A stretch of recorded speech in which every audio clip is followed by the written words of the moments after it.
Over the last 30 years, there have been thousands of reported sightings of unidentified flying objects over the British Isles. You think I'm bloody daft, but this is a UFO. In the summer of 2008, reports of flying saucers and other crafts were capturing the headlines again. Over the years, numerous eyewitnesses, including military personnel, police officers, and experienced airline pilots have testified to seeing strange lights in the sky and other mysterious phenomena. 12 o'clock. Very bright yellow object. It was nothing like an aeroplane that I'd ever seen before. It's the brightest light I've ever seen in my life. Many of these UFO sightings remain unexplained to this day. But what or who were they? Could they really be evidence of extraterrestrial life? Yeah, it's a strange, small red light. Weird. It's coming this way. It's definitely coming this way. It was just something out of a science fiction film. It was totally unbelievable. Tonight we hear firsthand from those who witnessed them and examine the truth behind some of Britain's most celebrated UFO sightings.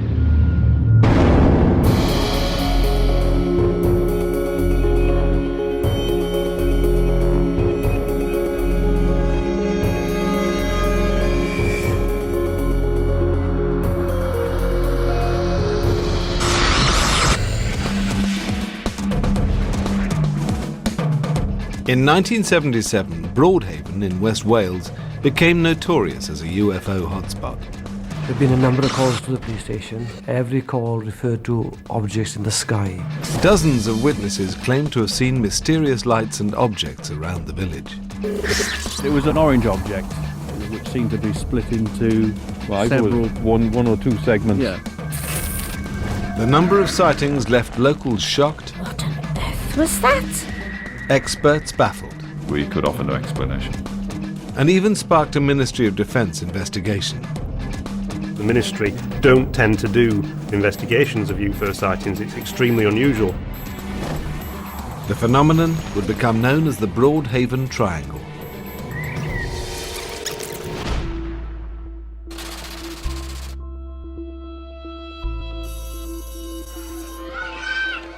In February 1977, 9-year-old David Davis was playing with his friends when they noticed something strange in a field behind their school.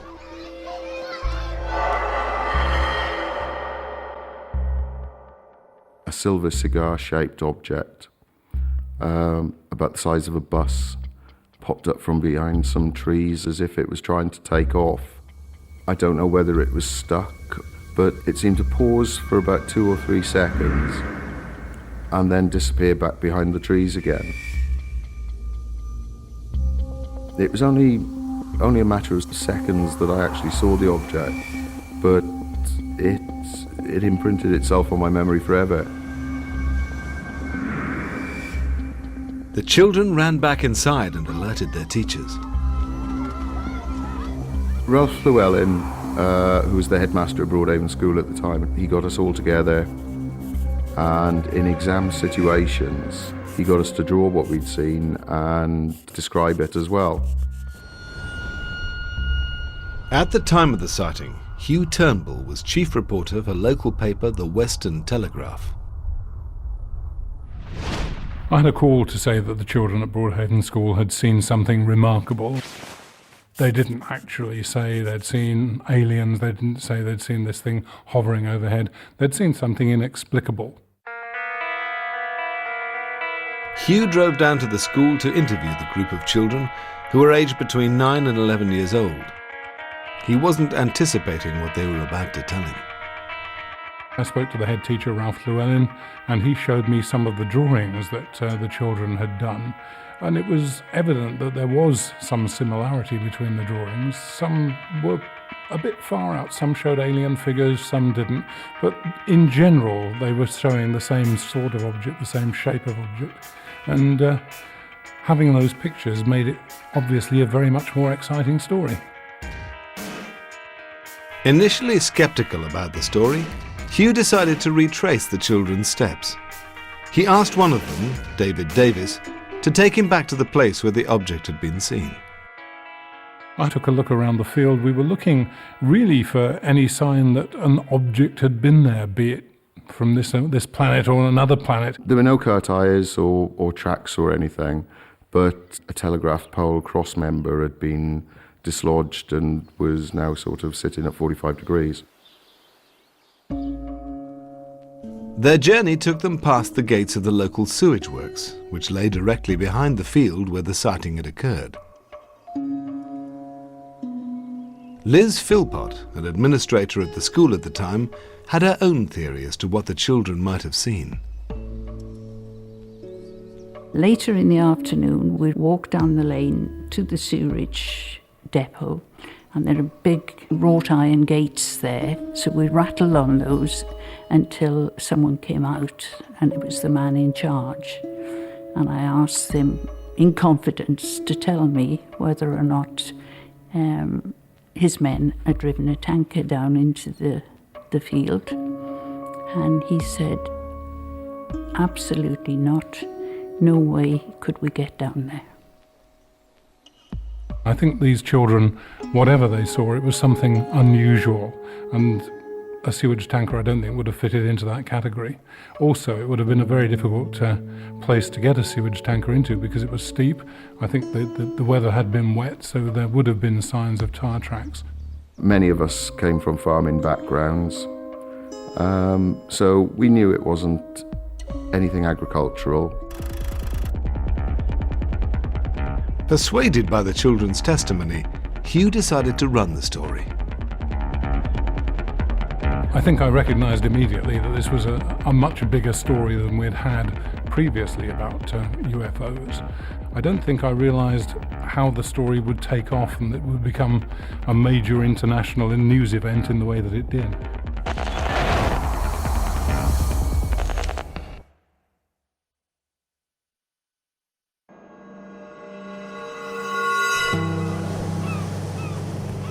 In the winter of 1977, a group of children in Wales claimed to have seen a spacecraft hovering behind their school playing field.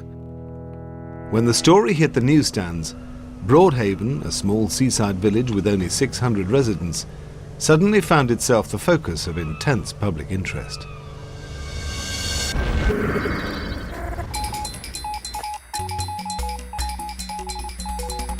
An investigation has begun into a claim that something strange came out of the skies and landed in the Welsh village of Broadhaven near Haverfordwest. Whatever it was spotted by children from the local school.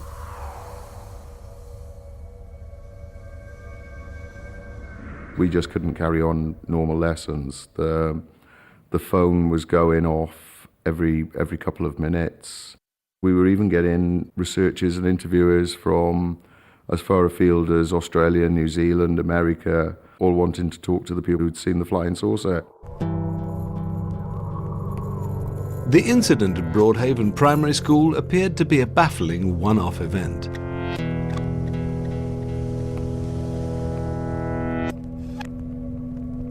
Until reports of other strange sightings began to surface.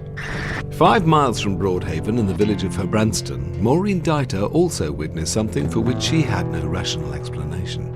I was out one day during the week having a bit of fresh air at night, and I happened to look up in the sky and I saw this cylindrical object with lights on it, and it was going very fast.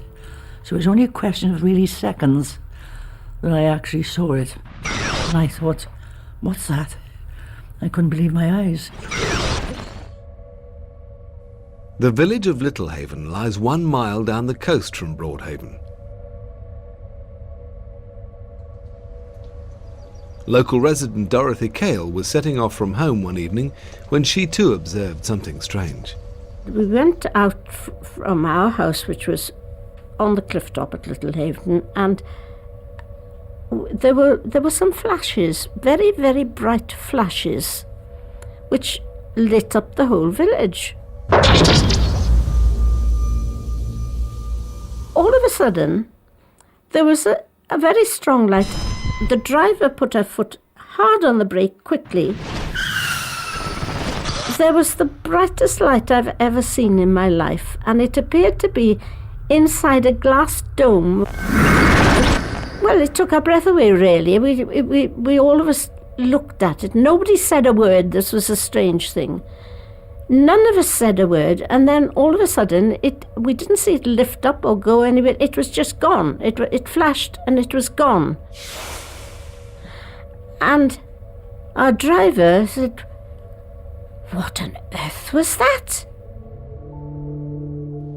The light resembled nothing Dorothy had ever seen before. But astronomer Ian Ridpath has been investigating UFO sightings for over 20 years. He believes there's usually a very straightforward explanation for such strange lights in the sky. People in general don't know the sky very well, the night sky, and people can very easily be fooled by the sight of a bright star or planet, particularly when it's low down and particularly when it's twinkling. And at night there is really no way to estimate the size and distance of an object, and people can think that something is actually much closer to them than really it is. Whatever the cause, the sightings in the area continued. Like the incident at the primary school, some involved more than one eyewitness. Stephen Bamford and Robert Best were returning home to Broadhaven after a night out when they noticed something unusual out at sea. We probably saw the people before we saw the object. Yeah, we wondered what they were all looking at. Yeah. We assumed it was probably the cliff was on fire. It did look like a fire, but it was obviously out to sea, and it moved from right to left. It was an orange object, which seemed to be split into several... one or two segments. Yeah. And then we thought we'd be brave and drive out there, or drive in the general direction to see if we could sort of find whatever it was.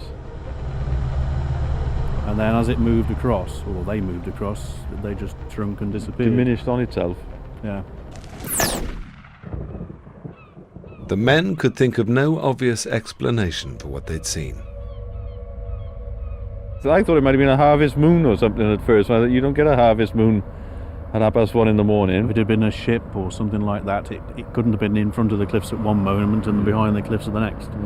So it was a very strange anomaly, and that's why everybody was stood out here watching it. Psychologist Chris French has made a study of the reliability of such eyewitness testimony. Now, situations where we've actually got evidence from multiple witnesses, and that evidence seems to be telling pretty much the same story, everybody is saying the same thing, then we're quite likely to give that kind of evidence much more weight than single uncorroborated testimony. But one thing we should bear in mind is that when people see something unusual, such as a possible UFO sighting, then they will actually discuss what they've seen with each other. And we've got lots of good experimental evidence to show that one person's account of what they've seen can actually influence another. But with the sightings continuing to flood in, many were convinced that something strange was happening in Broadhaven. By now the police were being drawn into the mystery. There have been a number of calls to the police station. Every call referred to objects in the sky and always some distance away, travelling in a particular direction and then just disappearing into thin air. People were ringing in and writing letters all the time. The ones that I was more convinced about were the ones who said, well, I'd rather you didn't use my name, but I saw this. It was really the start of what they call the Broadhaven Triangle.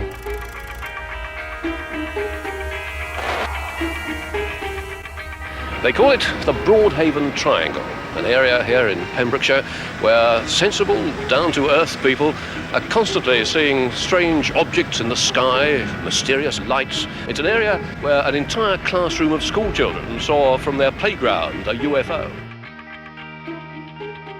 The triangle encompassed the southeast of St Bride's Bay, through Broadhaven, down to Milford Haven and towards Haverfordwest inland.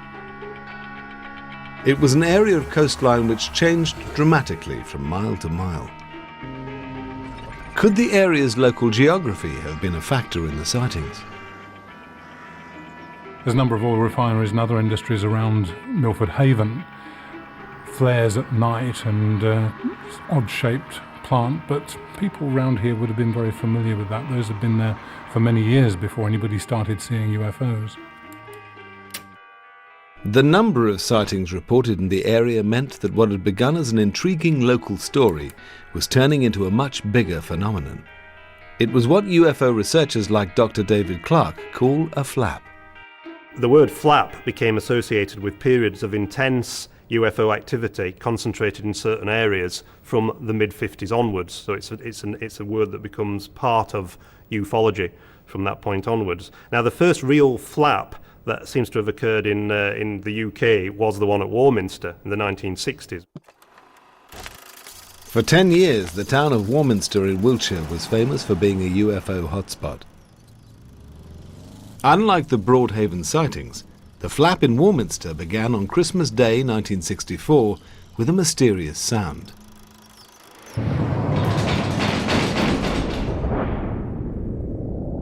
People were reporting hammering noises, things shaking the roofs of their houses, machinery type noises going overhead, and when they came out and had a look, nothing was wrong.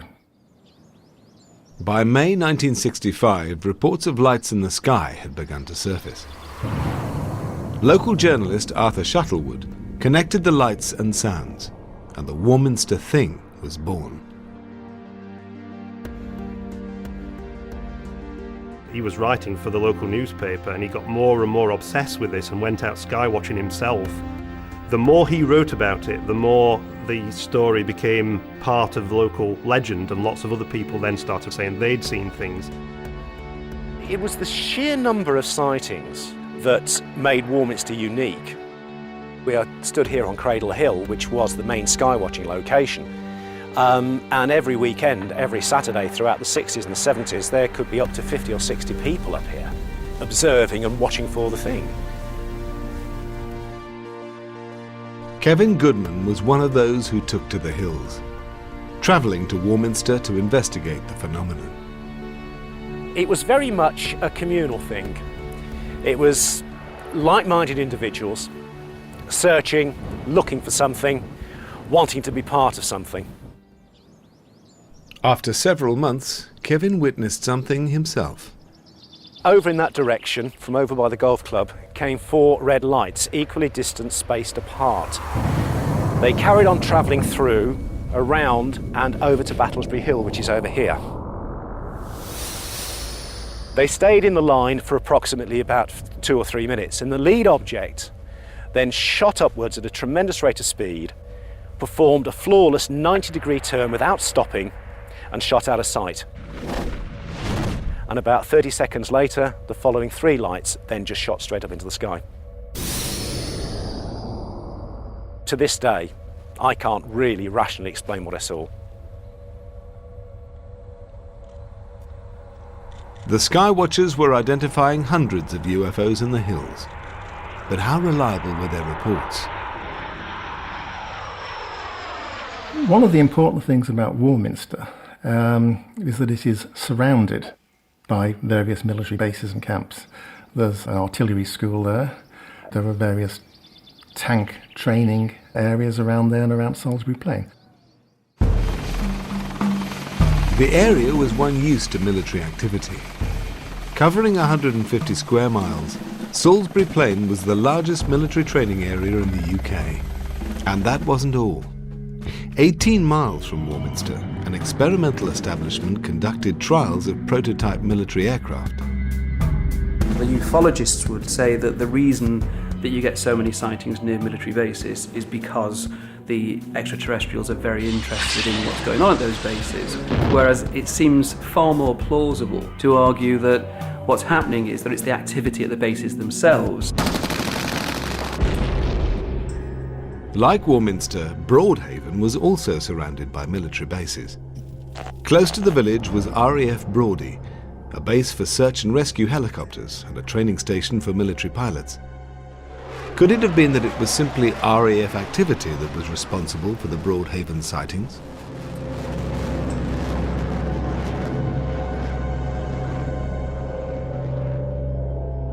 Well, Broadie at the time was a very, very busy base. It had aircraft taking off and landing as frequently as Heathrow Airport at some times of the day.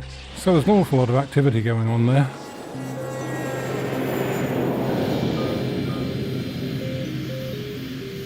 As RAF Broadie's community relations officer at the time, Squadron Leader Tony Cowan found himself fielding calls from anxious locals who'd seen things around Broadhaven they couldn't explain. We had a look at the flying programme, which was easily accessed, and see if we could relate the time of the incident or the reporting to the time of activity that was taking place at our airfield or indeed in our area. Sometimes the answer was obvious.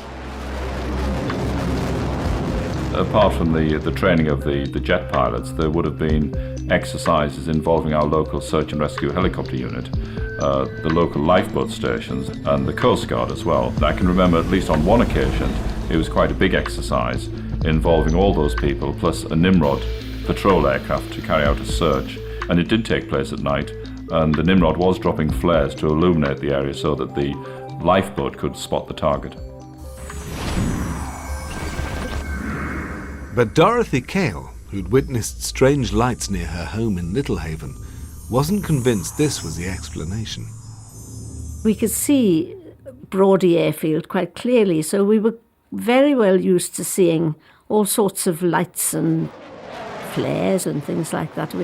It was nothing like anything we had seen out to sea or across the airfield.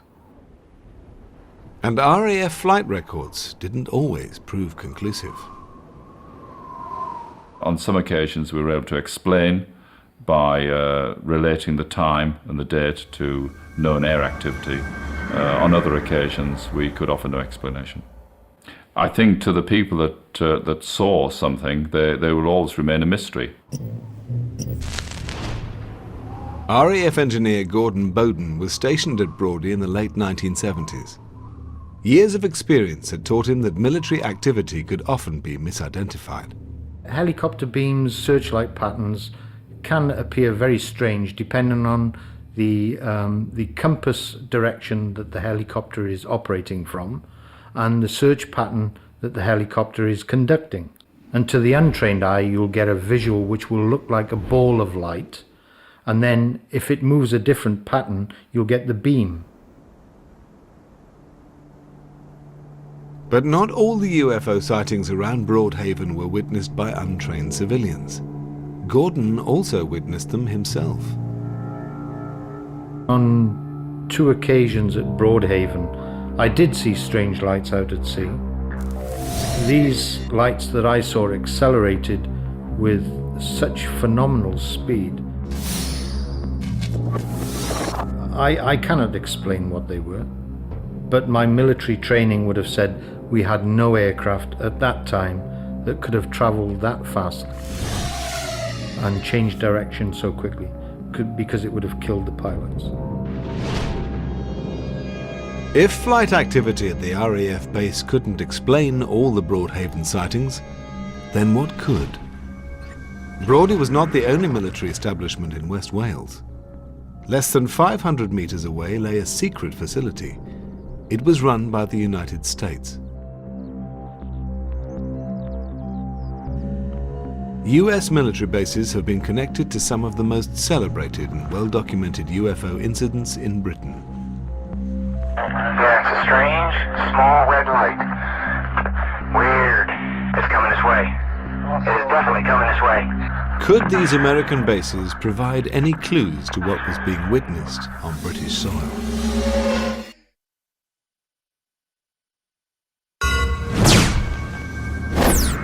In 1977, the village of Broadhaven in Wales became infamous for a series of supposed UFO sightings.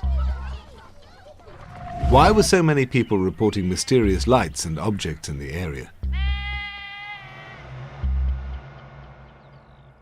With the RAF and local police unable to explain all the sightings, attention turned to the secret US base that lay 10 miles from the village.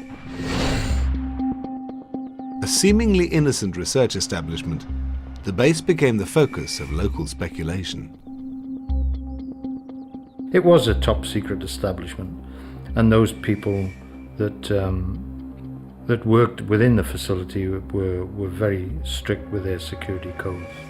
They were very hush-hush about what was going on there, and if you rang them up, somebody would say, US Navy Brody, this is not a secure line. Why were they worried about secure lines if it was just an oceanographic research establishment? It wasn't the first time on British soil that there had been strange phenomena sighted around a US military base. On 2 occasions, US air bases in Suffolk had been at the centre of supposed UFO activity. The first sighting took place in August 1956, when radar personnel at US Air Force bases Bentwaters and Lakenheath observed something strange on their screens.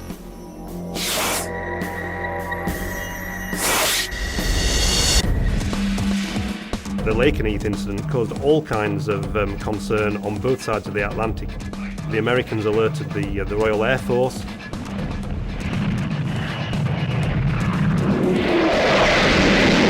The radar station RAF Neatishead began tracking these same mysterious objects, and it led to a very, very bizarre evening in which waves of RAF fighters were scrambled to go and look at this thing over Lakenheath. 2 aircraft gave chase, but failed to intercept or identify the object. Running low on fuel, they returned to base and the object disappeared from radar screens.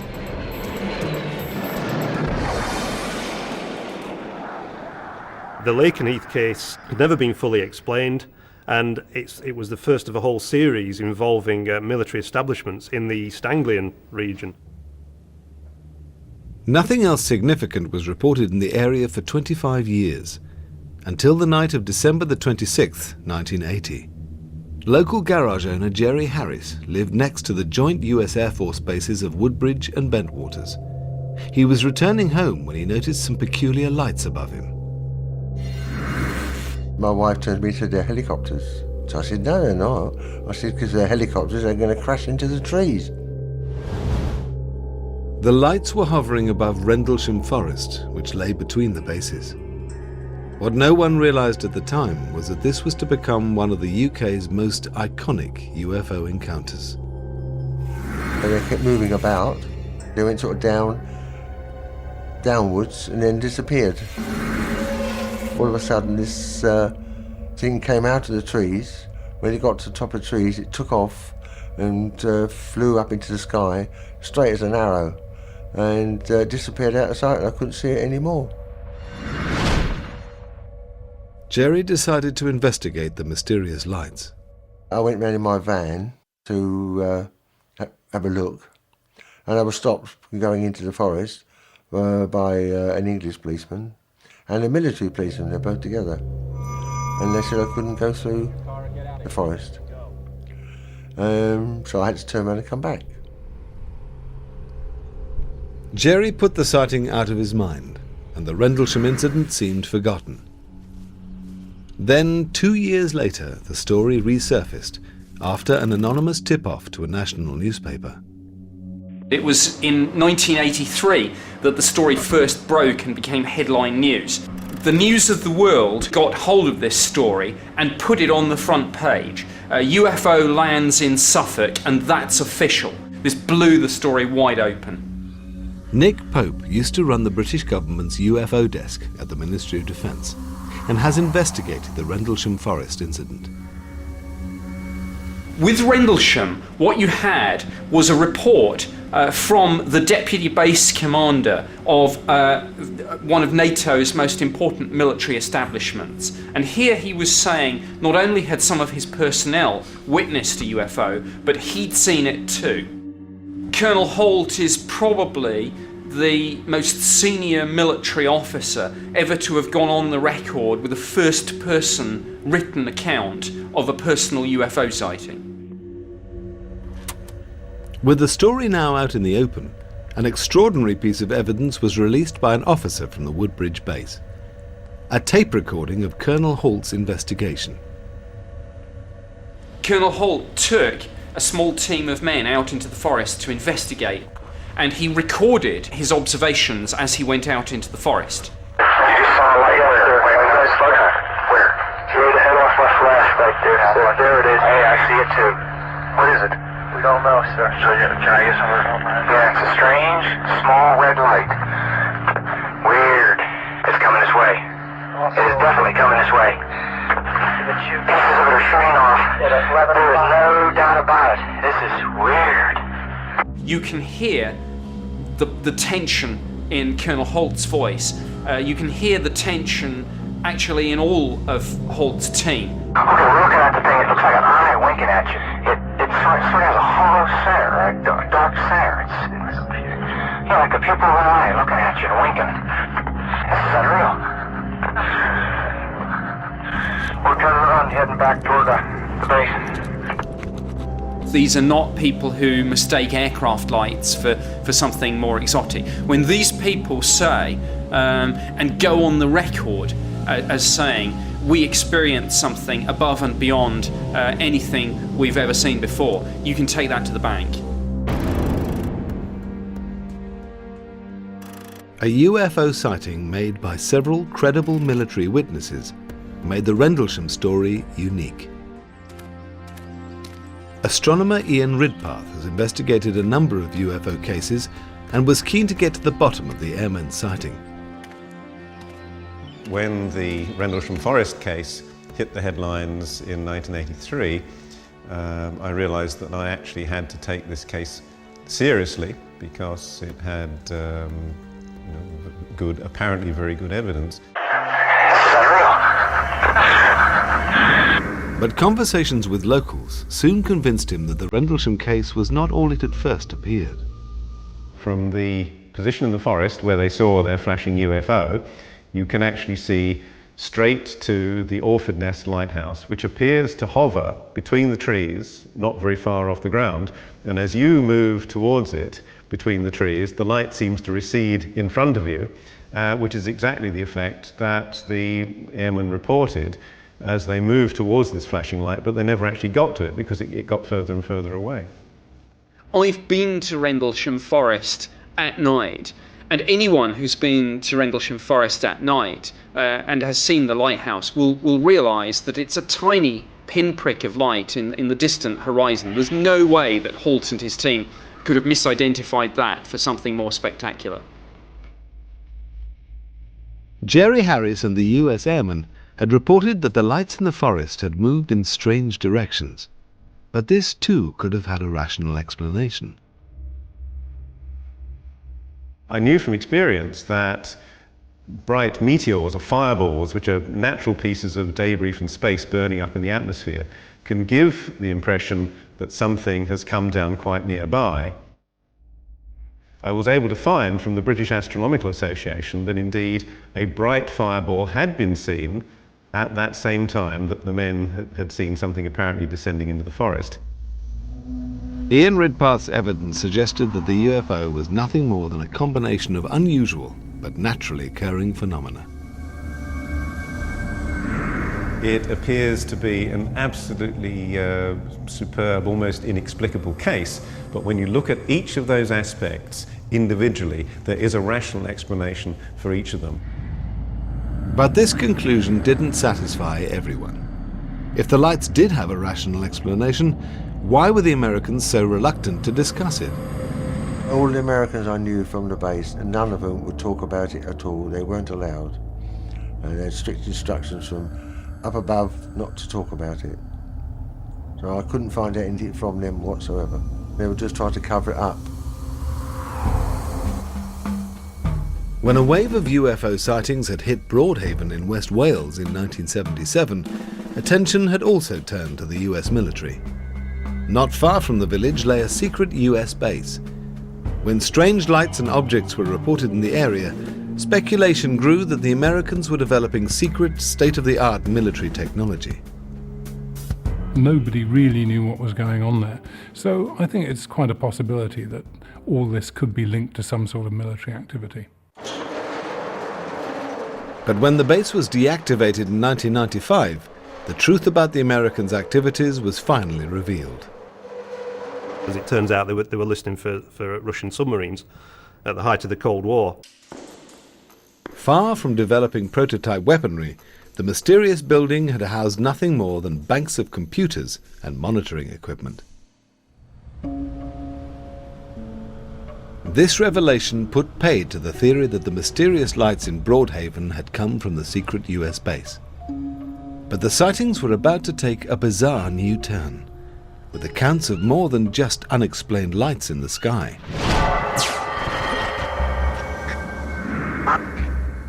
2 months after the first sightings, dozens of eyewitnesses reported seeing strange silver figures around the village.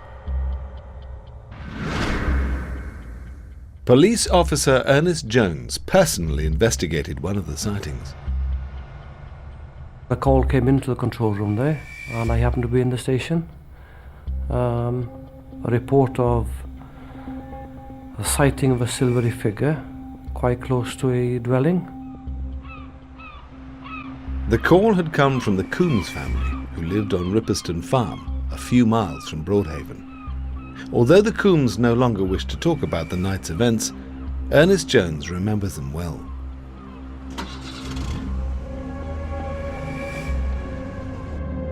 So here I was going to a farm on a dark night, in the middle of the night, not knowing exactly what to expect, but expecting to get close to something that nobody knew nothing about. So a few things were going through my mind. We arrived in the yard, went to the front door, doors open, we went in. There was a family there, established with a husband and wife. Spoke with the wife, she was very, very frightened. Corner of her eye, she saw a silvery figure moving about very close to the window. Her husband, he turned round and saw this figure very close by the window outside, where he'd been sitting. He was really frightened as well. And we're not talking here of a softy man working 9 till 5 in an office. We're talking of a man and quite used to going out of the house all times of day and night, checking on cattle. No way would he come out of the house with us. No way.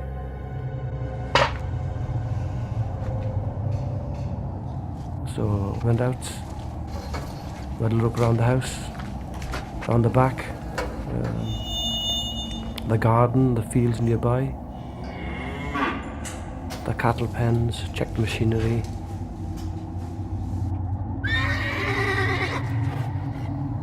With the silver figure nowhere to be seen, PC Jones returned to the house and made arrangements to evacuate the family. From the condition they were in that night, especially Mrs. Coombs, she didn't feel safe, and she didn't feel the house was safe for the family. The Ripperston Farm incident was not an isolated one-off. Reported sightings of strange silver figures were taking place all over the area. With the mystery deepening, the investigation would now step up to a new level.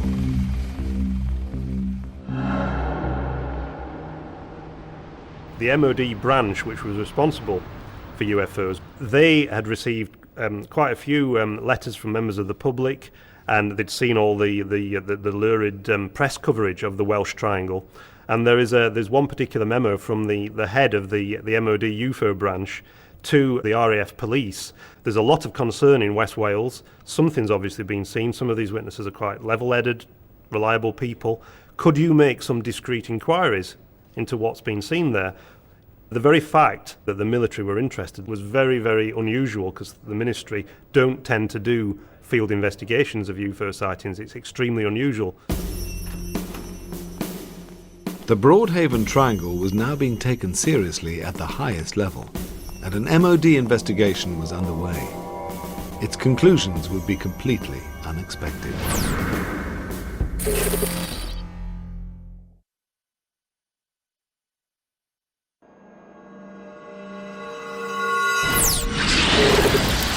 They call it the Broadhaven Triangle. In 1977, Broadhaven in West Wales became known as a hotspot of UFO activity. Claims of lights, strange objects, and even silver figures were being made by dozens of local witnesses.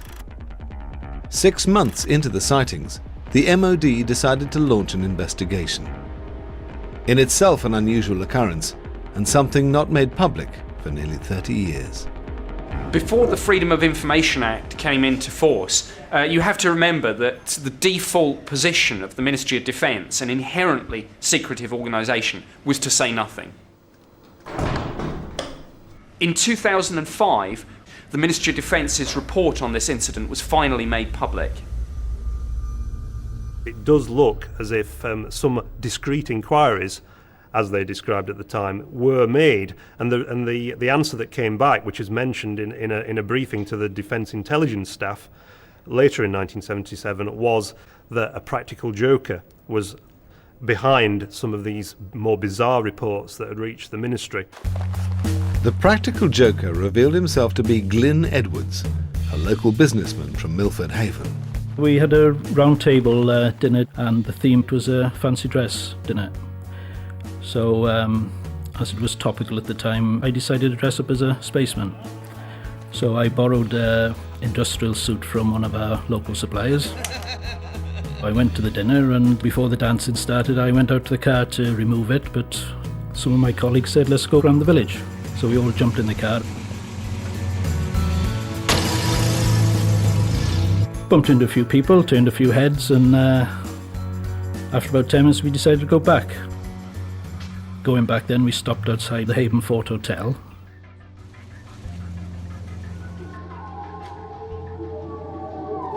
I started walking up the drive in this silver spacesuit, and they had the headlights of the car behind me, so I was silhouetted going up the drive of the hotel. All my colleagues were hiding in the bushes at that time, and one of them said, there's somebody in the window. I went a bit further, and another one shouted, oh, she's got a gun. And I thought, right, that's it. I dived under a rhododendron bush and lost my footing and rolled all the way back down to the road. One of them said, let's do it again. I said, not so likely, if she's got a gun, I'm off. So then we went back to the hotel, changed out the suit, and we just carried on with the dinner. With such an obvious explanation for the Little Haven sightings, why were so many people willing to believe they'd witnessed something extraterrestrial? We know that eyewitness testimony can be very, very fallible. People genuinely and sincerely believe that they've seen something that day which defies any conventional explanation, but the evidence from psychological studies would suggest that we should actually take those accounts with a pinch of salt. But the hoaxer has always denied responsibility for one sighting, at Ripperston Farm. PC Jones, who investigated the incident, has kept an open mind. I can't help thinking of the state they were in that night. There was something certainly out of the ordinary that frightened that family. As 1977 drew to a close, the number of UFO sightings in the area began to decline, and the unusual events were consigned to memory. Given the large number of people who saw it, and the number of pretty intelligent people who came forward and said they'd seen something, I think most people think there must have been something behind it. Not necessarily flying saucers, but something. Because we didn't know what it was, we just sort of ignored it and decided if we don't know what it was, we can't talk about it. And it just, that was it just went away really.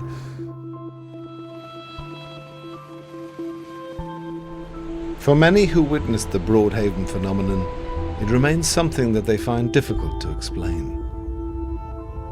I'm a very rational person, and I say I don't believe in UFOs, but having seen something unusual myself, but it seems ridiculous to me, really, to think there's something from outer space that's come down and settled in Little Haven.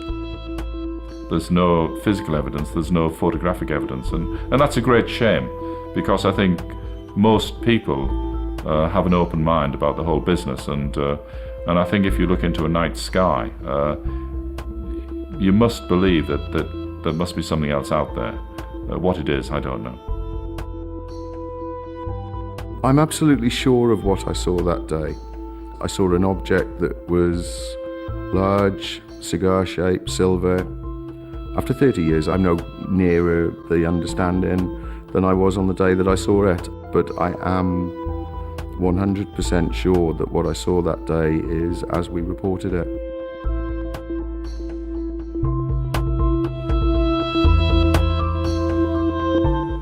We follow 3 women who decided to forgo traditional medical care and have their babies at home with no professional assistance or pain relief.